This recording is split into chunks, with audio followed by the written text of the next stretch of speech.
আমার ভাইরা, এরপরে আমার আল্লাহ তাআলা রব্বুল আলামিন বলতেছেন, ফাআম্মাল ইয়াতীমা ফালা তাকহার, ফাআম্মাল ইয়াতীমা ফালা তাকহার। এতিমদের সাথে ভালো আচরণ করেন, এতিমদেরকে দান করেন, এতিমদেরকে খয়রাত করেন, এতিমদেরকে আপনি কি করেন, আশ্রয় দেন। এতিমদের ব্যাপারে আমার আল্লাহ তাআলা রব্বুল আলামিন তার হাবিবকে আদেশ করলেন, বলেন না সুবহানাল্লাহ। এতিমের সাথে কি করতে বললেন, ভালো আচরণ করতে বললেন। এবং ওয়াম্মা সাইলা ফালা তানহার, মিসকিনদেরকে ধমক দিতে আমার আল্লাহ নিষেধ করলেন, এতিমদের সাথে ভালো আচরণ করবেন। একটা জায়গায় আমি গিয়েছিলাম, সাহেব বাড়ি ফুলতলি, এখানে আমি যে দেখেছি যে আমার রাসূলের যে আদর্শ, আমার রাসূলের আদর্শের সাথে এই বড় সাহেব কেবলা ফুলতলি তার আদর্শ মিলে যায়। কীরকমভাবে মিলে যায়? আমার রাসূল যেমনি এতিমদেরকে ভালোবাসতেন, প্রায় হাজার হাজার এতিম ওইখানে লালন পালন করে বড় সাহেব কেবলা, বলেন না সুবহানাল্লাহ। যেখানে পীর সাহেবরা দেয়, অন্যরা সব জায়গায় তো ম্যাক্সিমাম জায়গায় নেয়, আপনারা মেহেরবানি করে যদি বিশ্বাস না হয়, কোনদিন সিলেটে বাবা শাহজালাল রহমাতুল্লাহ আলাইহির মাজার শরীফ যদি যান, ওখান থেকে কাছেই জকিগঞ্জ সাহেব বাড়ি দাওয়াত থাকলো, কোনোদিন আপনারা ঘুরে আসবেন। ঘুরে আইসা যদি একটা কথা আমি মিথ্যা বলি, আপনাদের জুতা আমার গাল, কোনো মিথ্যা কথাই আপনারা পাবেন না ইনশাআল্লাহ। এত সুন্দর একটা বাড়ি, এত সুন্দর একটা জায়গা, এতিম দুঃখী গরিব অসহায় মানুষদের এত সুন্দর আশ্রয়স্থল আমার জীবনও আমি দেখি নাই, বলেন না সুবহানাল্লাহ। আল্লাহ তাআলা রব্বুল আলামিন বড় সাহেব কেবলার হায়াতে বরকত দান করে সকল আমিন, দীর্ঘ নেক হায়াত দারাজ করে সকল আমিন। আপনাদের যদি মনে চায় আপনারা একদিন যাবেন, যায় দেখে আসবেন ইনশাআল্লাহ। আমার রাসূল সাল্লাল্লাহু আলাইহি ওয়াসাল্লামের কাছে কয়েকদিন যাবত ওহী আসা বন্ধ ছিল। এই ওহী বন্ধ হওয়ার কারণে কয়েকদিন ওহী আসতে একটু দেরি হয়েছিল। কাফের মুশরিকরা তারা বলা বন্দি করত, মুহাম্মদ কি তার প্রতিপালক পরিত্যাগ করেছে, বলেন না নাউজুবিল্লাহ। তাকে অপছন্দ করে এই জন্য ওহী আসা বন্ধ হয়ে গেছে, বলেন না নাউজুবিল্লাহ। আমার আল্লাহ তাআলা রব্বুল আলামিন তাদের কথার জবাব দিয়ে সূরা দুহা নাজিল করে আল্লাহ জবাব দিয়ে দিয়েছেন, বলেন না সুবহানাল্লাহ। আল্লাহ তাআলা রব্বুল আলামিন এই সূরার প্রথমে দুইটা কসম আল্লাহ কাটলেন। ওয়াদুহা, চাঁদের যে সময়টা পূর্বাহ, এই সময়ের কসম আল্লাহ তাআলা রব্বুল আলামিন কেটেছেন। এই চাঁদের সময়ে কিছু অসাধারণ ঘটনা আমার আল্লাহ তাআলা রব্বুল আলামিন ঘটিয়েছে। হযরতে তাফসীরের কিতাব খুলে আপনারা পাবেন, হযরতে মুসা কালিমুল্লাহি আলাইহিস সালাতু ওয়াস সালাম কে আমার আল্লাহ তাআলা রব্বুল আলামিন তার কালাম এই চাঁদের সময় দিয়েছিলেন, নাজিল করেছিলেন। জোরে বলেন সুবহানাল্লাহ। হযরতে মুসা আলাইহিস সালাতু ওয়াস সালামের প্রতি জাদুকর আমার নবী হযরতে মুহাম্মদুর রাসূলুল্লাহ সাল্লাল্লাহু আলাইহি ওয়াসাল্লামের পূর্ববর্তী হযরতে মুসা আলাইহিস সালাতু ওয়াস সালামকে যখন মিশরবাসী জাদুকর বলেছিল, জাদুকর বলার পরে যখন তিনি জাদুকরদেরকে একত্রিত করেছিলেন, ফেরাউন একত্রিত করেছিল না জাদুকরদের তিনি একত্রিত করেছিলেন, অনেক জাদুকর।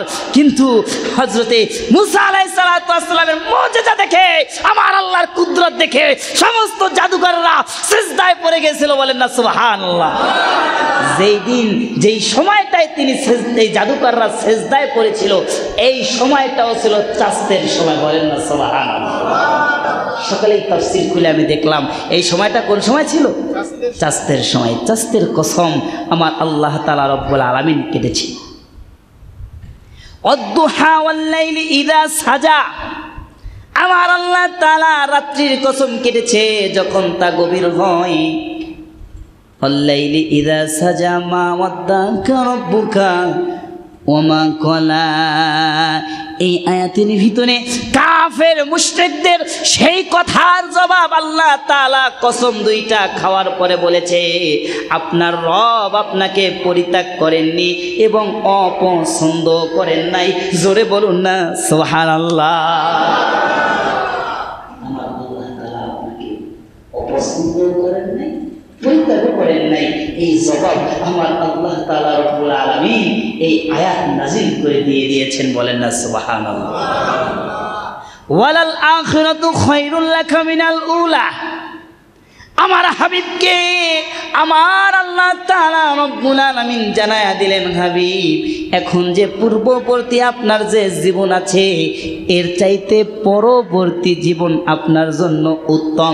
জোরে বলুন না সুবহানাল্লাহ।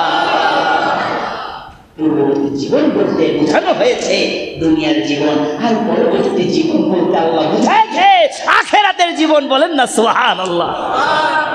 আখিরাতের জীবন, কারণ আমার আল্লাহ তো আখিরাতেই আমার রাসূল সাল্লাল্লাহু আলাইহি ওয়াসাল্লামকে হাউজে কাউসার দান করবে। বলেন না সুবহানাল্লাহ।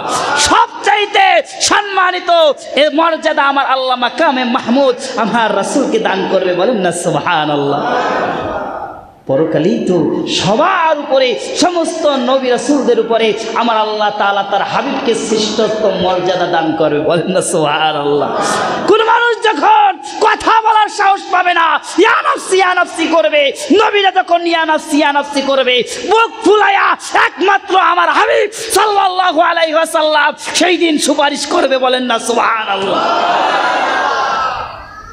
আমার আল্লাহ তাআলা রব্বুল আলামিন তার হাবিবকে ওই যে সম্মানিত করবে, অনেক বিষয় যে সম্মানিত করবে, যে এই জন্যই আমার আল্লাহ এখানে বলেছেন ওয়ালাল আখিরাতু খায়রুল লাকা মিনাল উলা। আপনার এই পূর্ববর্তী জীবনের চাইতে পরবর্তী জীবন অনেক উত্তম। বলেন না সুবহানাল্লাহ। ওয়ালান সাওফা ইউতিকা রাব্বুকা ফাতারদা। নিশ্চয়ই আল্লাহ তাআলা রব্বুল আলামিন আপনাকে এমন কিছু দান করবে যে আপনি খুশি হয়ে যাবেন। একটু জোরে বলা যাবে কি সুবহানাল্লাহ। নিশ্চয়ই আল্লাহ আপনাকে এমন কিছু দান করবে, অতি তাড়াতাড়ি অচিরেই এমন কিছু দান করবে যে আপনি খুশি হয়ে যাবেন, সন্তুষ্ট হয়ে যাবেন। আমার আল্লাহ দান করছেন আমার হাবিবকে, করছে কি না? মক্কা বিজয়ের মাধ্যমে আমার আল্লাহ তাআলা রব্বুল আলামিন তাকে মদিনার প্রেসিডেন্ট বানিয়ে দিয়েছেন। সমস্ত মানুষরা তার পায়ের কাছে এসে, কাফের মুশরিকরা এসে পায়ের কাছে পড়েছে। ঠিক কিনা বলেন? আমার হাবিবকে শ্রেষ্ঠতম মর্যাদা আমার আল্লাহ তাআলা রব্বুল আলামিন দিয়েছেন। বলেন না সুবহানাল্লাহ। ওয়ালা সাওফা ইউতিকা রাব্বুকা ফাতারদা আলাম ইয়াজিদিকা ইয়াতীমান ফাআওয়া। আমার আল্লাহ তাআলা রব্বুল আলামিন এখানে বলেছেন, ইয়া রাসূলুল্লাহ, ইয়া হাবিবাল্লাহ, আপনাকে কি আমি এতিম অবস্থায় পাইনি? কি অবস্থায়? এতিম অবস্থায় পাইনি, অতঃপর আমি আল্লাহ আপনাকে আশ্রয় দিয়েছি। আমার হাবিব সাল্লাল্লাহু আলাইহি ওয়াসাল্লাম দুনিয়ায় জন্মগ্রহণের 6 মাস পরে তার বাবা দুনিয়া থেকে চিরবিদায় হয়ে গিয়েছে। দুনিয়া থেকে চিরবিদায় হয়ে যাওয়ার সময় কোন রকম কোনো জমি জায়গা টাকা পয়সা রেখে যেতে পারেন নাই। ঠিক কিনা বলেন?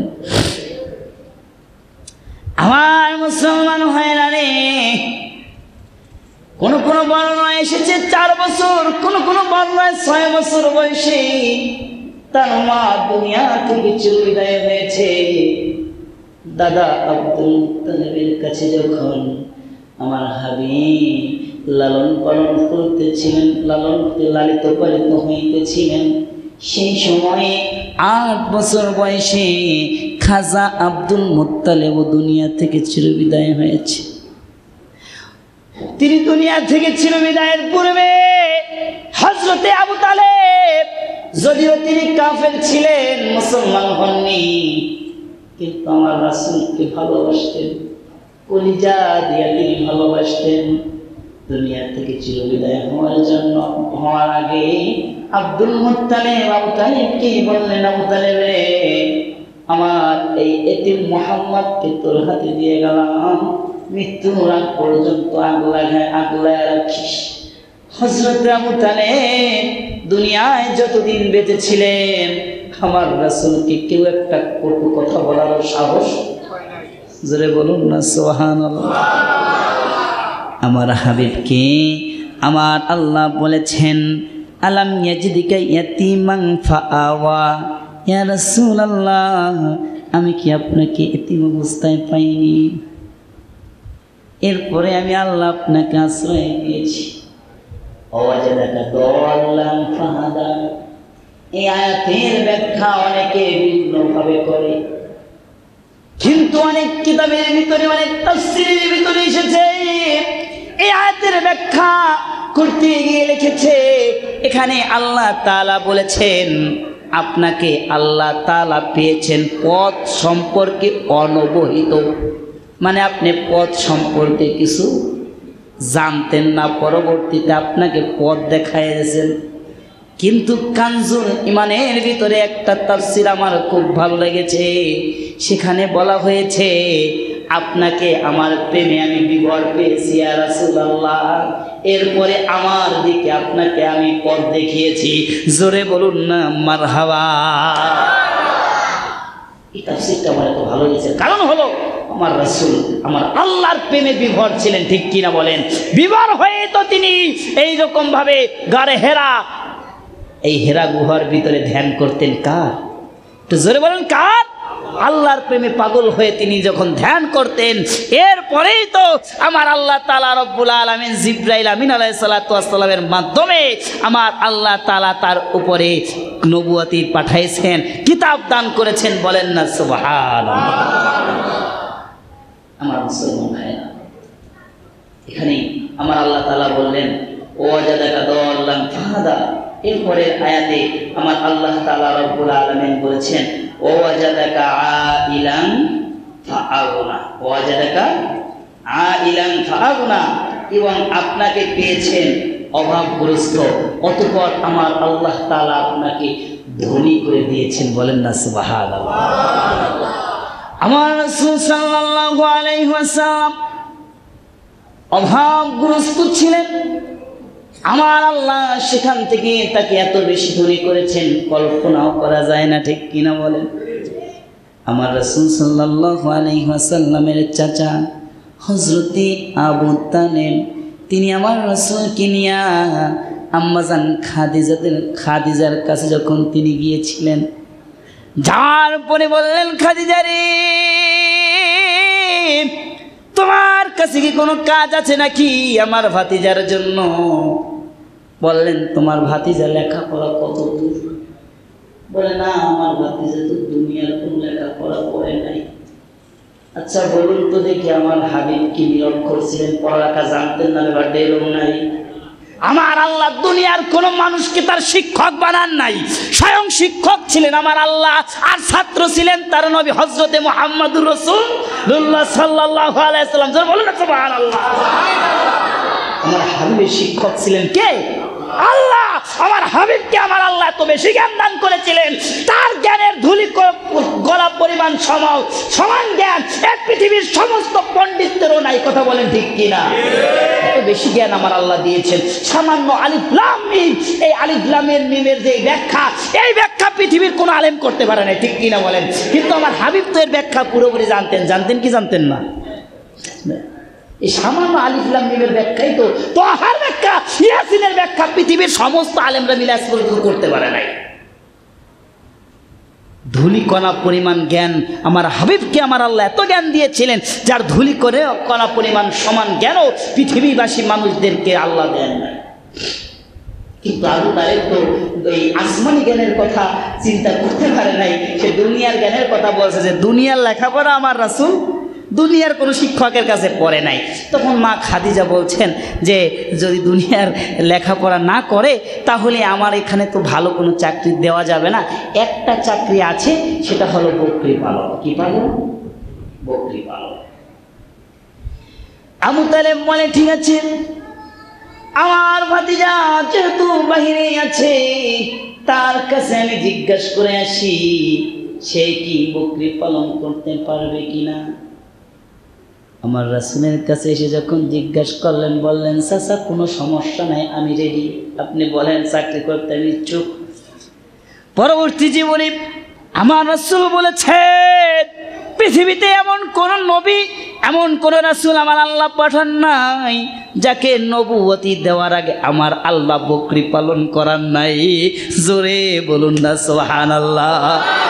বকরি পালন এটা নবীদের একটা আদর্শ, বলেন না সুবহানাল্লাহ। সব নবীর দিয়ে আমার আল্লাহ আগে বকরি পালন করাইছে। কিতাব খুলে দেখে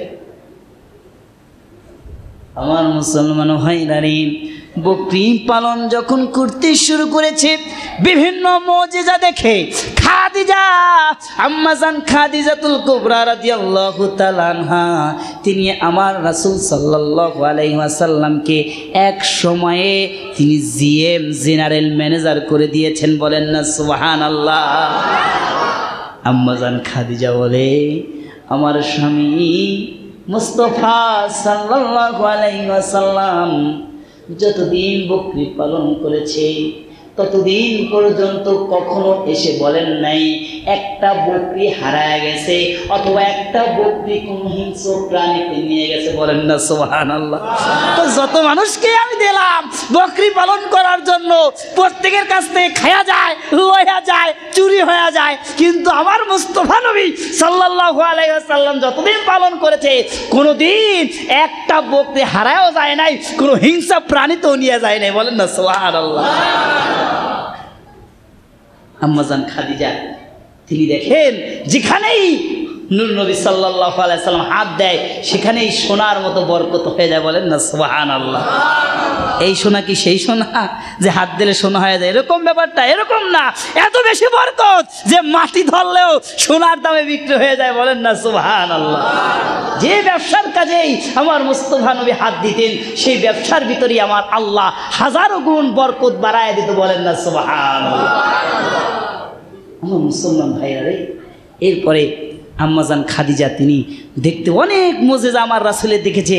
একদিন দেখে আমার রাসূল হেঁটে আসতেছে, এরকমভাবে সূর্যের তাপে এরকমভাবে গরম বালু গরম হয়ে যাওয়ার কথা, অথচ মুস্তাফা নবী যখন হেঁটে আসতেছে দেখে এক খণ্ড মেঘ আমাদের মুস্তাফা রাসূল সাল্লাল্লাহু আলাইহি সাল্লামকে ছায়া দিতে দিতে চলে আসতেছে, বলেন না সুবহানাল্লাহ। তিনি ভেবে নিলেন যে এ তো সাধারণ কোনো মানুষ না, অসাধারণ ব্যক্তিত্ব, ইনি হবে আল্লাহর রাসূল। এই জন্য তিনি মনে মনে একটা চিন্তা করলেন যে আমি মুস্তাফা সাল্লাল্লাহু আলাইহি ওয়াসাল্লামকে বিবাহের প্রস্তাব দেব, বলেন না সুবহানাল্লাহ। আমি আপনাকে জেনারেল ম্যানেজার বানাইলাম, আমার একটা উদ্দেশ্য আছে, আমি আমার উদ্দেশ্যটা কি বলবো? বলে জি আপনি বলেন।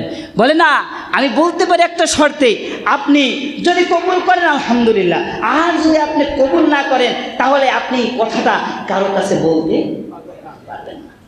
বলতেছে আমি আপনাকে বিবাহ করতে চাই। তিনি বললেন আমার তো একজন গার্জিয়ান আছে। কি আছে? গার্জিয়ান আছে। বর্তমান যুবকদের তো আর গার্জিয়ান লাগে না, লাগে? ওরে সুবহানাল্লাহ, কক্সবাজার কুয়াকাটা যে এটা পছন্দ হয়েছে, ও ভালো না মন্দ, ওর মধ্যে কি ওর মধ্যে চলে গেছে, তার খোঁজ খবর নেওয়া নেই, বিয়ে ওই বিয়ে করা লাগবে, আছে না? এগুলো করা যাবে না, কারণ বাবা মা দেখে শুনে ভালো চরিত্রবান মেয়ের পক্ষে রায় দেয়, ঠিক কিনা বলেন? কেউ চায় না তার সন্তানের বিবাহকৃত স্ত্রী একজন খারাপ মহিলা, পতিতা মহিলা হোক, এটা কেউ চায়? কেউ চায় না। সবাই চায় সুন্দর সুশ্রী ভালো ঘরের বংশের, সব দিক থেকে পছন্দ করেই তো বাবা মা সন্তানের জন্য আনে, ঠিক কিনা বলেন? কোন সন্তানের যদি পছন্দ হয়ে যাইতে পারে, কি পারে না? একজন মেয়েকে পছন্দ হয়ে যেতে পারে, বাবা মা যদি মুনাসেব মনে করে যে না ঠিক আছে আমার পুত্রবধূ হিসেবে খাটে চলে, তাহলেই বিবাহ করা সম্ভব, ঠিক কিনা বলেন? বাবা মাকে না জানায় যারা বিবাহ করছে তারা সারা জীবন জুতোর বাড়ি খাইতে গিয়ে গেছে, কারণ অভাব যখন দরজা দিয়ে ঢোকে ভালোবাসা তখন জানলা দিয়ে বলায়, কথা বলেন ঠিক কিনা? আমার মুসলমান ভাইরা, যে কথা বলতেছিলাম যে আমার রাসূল সাল্লাল্লাহু আলাইহি ওয়াসাল্লামকে যখন বিবাহের প্রস্তাব হযরতে মা খাদিজাতুল কুবরা রাদিয়াল্লাহু তাআলা আনহা তিনি যখন দিলেন, তিনি বললেন আমার তো একজন গার্জিয়ান আছে, আমি আমার গার্জিয়ান হযরতে আবু তালেবের সাথে আগে কথা বলি, তারপরেই আপনাকে জানানো যায়। বললেন চাচা, খাদিজা তো এই কথা বলে, আমাকে তো সে বিবাহ করতে চায়, তো আমি কি করতে পারি? ভাতিজা তো তুমি কি বলছো? বলে ভাতিজা আমার তো একজন গার্জিয়ান আছে, আমি তো গার্জিয়ানলেস না, আমার তো গার্জিয়ান আছে, আমি তো আগে গার্জিয়ানের সাথে কথা বলবো, আমি আপনার কথা বলেছি। হযরত আবু তালেব তিনি কান্না করে দিয়েছে, কয় চাচা আপনি কান্দেন কেন? আপনার যদি পছন্দ না হয় করবো না, সমস্যা কি, আপনি কান্দেন কেন? আমি কাঁদতেছি, তুমি খাদিজার কাছে আমাকে যে বড় করে তুলেছ, আমার কথাটা যে তুমি বলেছ, প্রাধান্য তুমি দিয়েছ, এই জন্য আমার সুখে আনন্দে আমার কান্না বের হয়ে গেছে। বলেন না সুবহানাল্লাহ। আবু তালেব বলে, ভাতিজা তোমাকে আমি আরো সুশ্রী, আরো সুন্দর দেখে অল্প বয়সী সুন্দর মেয়ে আমি তোমাকে বিবাহ করাবো ভাতিজা। তখন বলছে ঠিক আছে চাচা। 3 দিন পরে আবার হযরতে আবু তালেব এসে বলতেছে যে ভাতিজা ঠিক আছে, আমি চিন্তা ভাবনা করে দেখলাম যে খাদিজাকেই তোমার বিবাহ করা উচিত। বলে চাচা আপনি না করলেন, আবার আপনিই হক, আর কারণটা কি? কয় ভাতিজা আমি দেখলাম যে আমি যদি দুনিয়া থেকে চিরবিদায় হয়ে যাই, কে তোমাকে দেখবে? খাদিজা তোমাকে নিজের মতো করে আগলায় রাখবে, এই চিন্তা ভাবনা করেই আমি তোমার সাথে বিবাহ দেওয়ার জন্য রাজি হয়েছি। বলেন না সুবহানাল্লাহ। মা খাদিজাতুল কুবরা রাদিয়াল্লাহু তাআলা আনহার সাথে হযরতে হুজুর আকরাম সাল্লাল্লাহু আলাইহি ওয়াসাল্লামের বিবাহ যখন শেষ হয়ে গেল, বিবাহ শেষ হয়ে যাওয়ার পরে মদিনা মক্কার বড় বড় ব্যবসায়ীগণ তারা সমালোচনা করতে শুরু করে দিয়েছে। খাদিজা এটা কি করলো? এত বড় ধনী ব্যক্তি হয়ে এতিম একজন মানুষকে তিনি বিবাহ করেছেন, একজন এতিম মানুষকে তিনি বিবাহ করেছেন, গরিব দেখে বিবাহ করেছেন। খাদিজা এটা কেমন করে করলো? সে যদি বিবাহ করতে চাইতো, বিবাহ করতে চাইলে তো তার জন্য মক্কা নগরীর কত ভালো ভালো ব্যবসায়ী পাত্র তার জন্য হাজির হয়ে যাইতো। খাদিজা এইটা কি করলো? আম্মাজান খাদিজার কানে যখন এটা আসছে তখন তিনি কি করলেন? যারা এই সমালোচনা করছে, এই সমালোচনকারী যে ব্যবসায়ী আছে এদেরকে ডাকছে, এদেরকে দাওয়াত করছে। দাওয়াত করে আনার পরে বলতেছে আমি আপনাদের সাথে কিছু কথা বলতে চাই, যে আপনারা সমালোচনা করেছেন যে আমি একজন কি করছি, এতিম গরিবরে বিবাহ করছি। আচ্ছা আপনারা বলেন তো দেখি, বংশের দিক থেকে কে জিত? কিসের দিক থেকে? বংশের দিক থেকে কে জিতল আপনারা বলেন? তো বংশের দিক থেকে তো আপনি জিতছেন, কারণ কুরাইশ বংশ পৃথিবীর শ্রেষ্ঠ বংশ। বলেন না সুবহানাল্লাহ। বংশের দিক দিয়ে কে জিতলো? খাদিজা জিতছে। এরপরে বলতেছে আচ্ছা আপনারা এবার বলুন তো বয়সের দিক থেকে কে জিতলো? কিসের দিক থেকে? বয়সে তো আপনি 100 বার জিতছেন। কিরকম 100 বার? কয় আপনার বয়স হলো 40 আর মুহাম্মদ সাল্লাল্লাহু আলাইহি সাল্লামের বয়স কত? 25 বছর। তো বয়সের দিক তো আপনি অনেক জিতছেন। আচ্ছা বলো তো দেখি চেহারা সৌন্দর্যের দিক থেকে কে জিতল?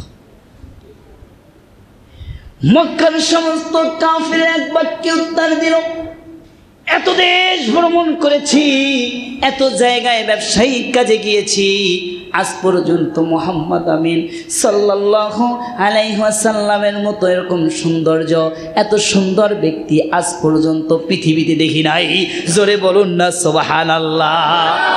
আমার হাবিবের চেহারা এত ভালো ছিল, আম্মা জান হযরত হালিমাতুস সাদিয়া বলেন তাকে যখন দুধ পান করাইতে আমি নিয়ে যাব, আমি যখন কোলে তুলে নিলাম মনে হলো আসমানের চন্দ্রটা আমার হাতে চলে এসেছে। বলেন না সুবহানাল্লাহ। এত বেশি চেহারা আমার হুজুর সাল্লাল্লাহু আলাইহি সাল্লামের ছিলেন। আম্মা জান আয়েশা বলেন যে হযরতে ইউসুফ আলাইহিস সালাতু ওয়াস সালামকে দেখে যে সমস্ত মিশরের নারীরা তাদের হাত কেটে ফেলেছিল, আমার স্বামী মুহাম্মদুর রাসূলুল্লাহ সাল্লাল্লাহু আলাইহি ওয়াসাল্লামকে যদি তারা দেখতো, শুধু না তাদের কলিজা কেটে ফেলতো। বলেন না সুবহানাল্লাহ। এত সুন্দর চেহারা আমার রাসূল সাল্লাল্লাহু আলাইহি ওয়াসাল্লামের ছিল। তাহলে সব দিক থেকেই তো আমি জিতলাম, তাহলে কোন দিক থেকে ঠকেছি? মালের দিক থেকে। ঠিক আছে, এখন তোমরা বলো তো দেখি, আমি যে ধন সম্পত্তির মালিক, কোটি কোটি টাকার মালিক, এই সব ধন সম্পত্তি যদি আমি আমার মুহাম্মদ আমিন স্বামীকে যদি দিয়ে দেই, তাহলে আমার স্বামীর যদি এইগুলো থাকতো, তাহলে কি এর চাইতে আর ভালো কিছু হইতো? তাহলে তো নুরুল্লাহ নূর, কি এর থেকে ভালো আর হইতে পারে না। আর তাহলে আজ থেকে আমি ঘোষণা দিয়ে দিলাম, আমার সবর স্থাবর যত সম্পত্তি আছে আমি আমার স্বামী মুহাম্মদ সাল্লাল্লাহু আলাইহি ওয়াসাল্লামকে দিয়ে দিলাম। বলেন না সুবহানাল্লাহ। ব্যবসায়ীরা কয় তুমি কি আমাকে এইগুলো দেখানোর জন্যই নামছো? খানা খাওয়ার কথা কইয়া ডাকছো? কয় কি যারা সমালোচনা করে তোমাদের মতো ব্যবসায়ীদের খানা আমার বাসায় খাওয়ার কোনো দরকার নাই, গেট আউট। তোমাদের দরকার নাই, তোমরা বাইরাও। পেট ডলতে ডলতে দেয়, খিদায় আসে না, পেট ডলতে ডলতে আসছে। যাই হোক, আমার হুজুর সাল্লাল্লাহু আলাইহি সাল্লাম ঘরের ভিতরে ছিলেন।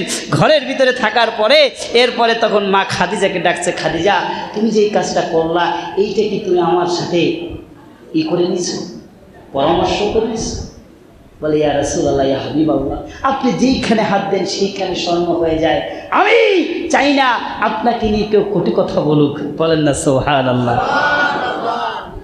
হলে আমি নিতে পারি, আমার শর্ত আছে। কি শর্ত? আমি কি তোমার এই ধন সম্পত্তি থেকে আমি দান করতে পারবো? বলে যেহেতু আপনি দান করতে পারবেন কি, আপনি এখন থেকেই শুরু করে দেন। বলেন না সুবহানাল্লাহ। আপনি পরে করবেন কি, এখন থেকে আপনি দান খয়রাত করা শুরু করেন। আমি যদি কোনোদিন আপনাকে নিষেধ করি অথবা গাল ফুলাই অথবা রাগ হয়, তাহলে পারবেন না ইয়া রাসূলুল্লাহ আপনি আমার বিচার করতে। কত ভালোবাসতো আম্মাজান খাদিজা। মৃত্যুর আগ পর্যন্ত আমার রাসূল আম্মাজান খাদিজার কথা বলতে পারেন নাই। আমার ভাইয়া, এরপরে আমার আল্লাহ তাআলা রব্বুল আলামিন বলতেছেন, ফাআম্মাল ইয়াতীমা ফালা তাকহার, ফাআম্মাল ইয়াতীমা ফালা তাকহার। এতিমদের সাথে ভালো আচরণ করেন, এতিমদেরকে দান করেন, এতিমদেরকে খয়রাত করেন, এতিমদেরকে আপনি কি করেন, আশ্রয় দেন। এতিমদের ব্যাপারে আমার আল্লাহ তাআলা রব্বুল আলামিন তার হাবিবকে আদেশ করলেন। বলেন না সুবহানাল্লাহ। এতিমের সাথে কি করতে বললেন? ভালো আচরণ করতে বললেন। এবং ওয়াম্মা সাইলা ফালা তানহার, মিসকিনদেরকে ধমক দিতে আমার আল্লাহ নিষেধ করলেন। কিন্তু দেখো না, ব্যস্ত আছি, মিসকিনদেরকে ধমক দেয় না। অথচ আমার রাসূল সাল্লাল্লাহু আলাইহি ওয়াসাল্লাম কি এতিম মিসকিনদেরকে এরকম করেছে? ঈদের দিনের সকালবেলা আমার রাসূল ঈদগাহ ময়দানে যাবে, যাওয়ার সময় প্রতিমধ্যে দেখে একজন এতিম বাচ্চা তিনি কান্না করছে। কত মানুষ এইখান দিয়ে গেল আইলো, কিন্তু কেউ দাঁড়াইলো না। কিন্তু আমার হাবিব আর যেতে পারলেন না। বলতেছে, মামা আজকে তো ঈদের দিন, ঈদের তো খুশির দিনে তুমি কেন কান্না করছ? বলে আমি কান্না করছি, আমি কারো কাছে বলবো না, একজনের কাছে বলবো। তিনি হলেন আমার মা, আমাকে বলে দিয়েছেন তিনি হলেন এতিমদের সরদার হযরত মুহাম্মদুর রাসূলুল্লাহ সাল্লাল্লাহু আলাইহি ওয়াসাল্লাম। আমার রাসূল হাঁটু গেড়ে বসে বললেন, চোখের পানি ছেড়ে বলে, বাবা কি তোমার দুঃখ আমাকে বলো। আমি তো এতিম নবী হযরতে মুহাম্মদুর রাসূলুল্লাহ। বলেন, হুজুর আমার বাবা দুনিয়া থেকে চিরবিদায় হয়েছে হুজুর, কিন্তু কি বলবো, আমার মা যখন অন্যত্রায় বিবাহ হয়েছে, ওই ব্যক্তি আমাকে মোটে সহ্য করতে পারে না, ওই ব্যক্তি আমাকে মোটে সহ্য করতে পারে না হুজুর। আমাকে কি করে, আমার মা যদি কোনো রকম একটু আদর করে, আমার মাকে ধমক দেয়, আমার মাকে মারধর করে, আমাকে কোনো রকম খাইতে পর্যন্ত ঠিক মতো দেয় না হুজুর। আজকে ঈদের দিন আমার মা আমাকে বললেন, এতিমের দুঃখ যিনি বুঝলেন, এতিমের দরদ যিনি বুঝলেন, তিনি আর কেউ না, হযরতে মুহাম্মদুর রাসূলুল্লাহ, দয়াল নবী, এতিম নবী। তুমি তার কাছে চলে যাও, সে তোমার একটা ব্যবস্থা করে দিবে। জোরে বলুন না সুবহানাল্লাহ। আমার রাসূল বললেন, বাবা আমি যদি তোমার বাবা হই আর আয়েশা যদি তোমার মা হয়, তোমার কি আর কোনো দুঃখ থাকে? বলি, ইয়া রাসূলুল্লাহ, আপনি যদি আমার বাবা হন আর মা আয়েশা যদি আমার মা হয়, এর চাইতে তো আর কোনো মানে ভালো নসিব আর হতেই পারে না। সুবহানাল্লাহ কইতেন না? সেই দিন থেকেই আমার রাসূল সাল্লাল্লাহু আলাইহি সাল্লাম তার বাবা হয়ে গেলেন, মা আয়েশাকে তার মা বানায় দিলেন। বললেন, আল্লাহ তাআলা ঈদের দিনে আয়েশা তোমার জন্য উপহার পাঠাইছে। বলেন না সুবহানাল্লাহ। এতিমদের সাথে ভালো আচরণ করবেন। একটা জায়গায় আমি গিয়েছিলাম, সাহেব বাড়ি ফুলতলি। এখানে আমি যে দেখেছি যে আমার রাসূলের যে আদর্শ, আমার রাসূলের আদর্শের সাথে এই বড় সাহেব কেবলা ফুলতলি তার আদর্শ মিলে যায়। কিরকমভাবে মিলে যায়? আমার রাসূল যেমনি এতিমদেরকে ভালোবাসতেন, প্রায় হাজার হাজার এতিম ওইখানে লালন পালন করে বড় সাহেব কেবলা। বলেন না সুবহানাল্লাহ। যার বাড়ি নাই তাকে ঘর করে দিচ্ছে, যার গরিব দুঃখী অসহায় তাকে ব্যবসায়িক কাজের জন্য সব কিছু ব্যবস্থা করে দিচ্ছে বড় সাহেবকে। আমি যখন গেলাম, আমি যাওয়ার পরে সে সমস্ত ব্যক্তিদেরকে রাত 12টার পরে তিনি আসলেন। আসার পরে লম্বা একটা সময় ধরে কিছু নসিহত করলেন, এরপরে জিকির করলেন। জিকির করার পরে বড় সাহেব কেবলা তিনি সবাইকে ডাকলেন, যারা ইমাম সাহেব আছে ইমাম সাহেবদেরকে ডাকলেন, মুয়াজ্জিনদেরকে ডাকলেন, গরিব এতিম দুঃখী অনেককে ডাকলেন, বৃদ্ধ মানুষদেরকে। আমার নিজ চোখে দেখা ঘটনা আপনাদের কাছে বলতেছি, আল্লাহে একটাও মিথ্যা কথা না। বড় যারা এতিম দুঃখী আছে তাদেরকে ডাইকে খাবার দিচ্ছে, যারা ইমাম সাহেব আছে তাদেরকে ডাকলেন, মসজিদের পাপোশ, ঝাড়ু, এরপরে মুসনি, জায়নামাজ, এমনকি আমাকেও একটা জায়নামাজ হাদিয়ে দিয়েছে, বলেন না সুবহানাল্লাহ। যেখানে পীর সাহেবরা দেয়, অন্যরা সব জায়গায় তো ম্যাক্সিমাম জায়গায় নেয়। আপনারা মেহেরবানি করে যদি বিশ্বাস না হয়, কোনদিন সিলেটে বাবা শাহজালাল রহমতুল্লাহ আলাইহির মাজার শরীফ যদি যান, ওখান থেকে কাছেই জকিগঞ্জ সাহেব বাড়ি দাওয়াত থাকলো, কোনোদিন আপনারা ঘুরে আসবেন। ঘুরে আইসা যদি একটা কথা আমি মিথ্যা বলি, আপনাদের জুতা আমার গাল, কোনো মিথ্যা কথাই আপনারা পাবেন না ইনশাআল্লাহ। এত সুন্দর একটা বাড়ি, এত সুন্দর একটা জায়গা, এতিম দুঃখী গরিব অসহায় মানুষদের এত সুন্দর আশ্রয়স্থল আমার জীবনও আমি দেখি নাই, বলেন না সুবহানাল্লাহ। আল্লাহ তাআলা রব্বুল আলামিন বড় সাহেব কেবলার হায়াতে বরকত দান করে সকল আমিন, দীর্ঘ নেক হায়াত দারাজ করে সকল আমিন। আপনাদের যদি মনে চায় আপনারা একদিন যাবেন, যায় দেখে আসবেন ইনশাআল্লাহ।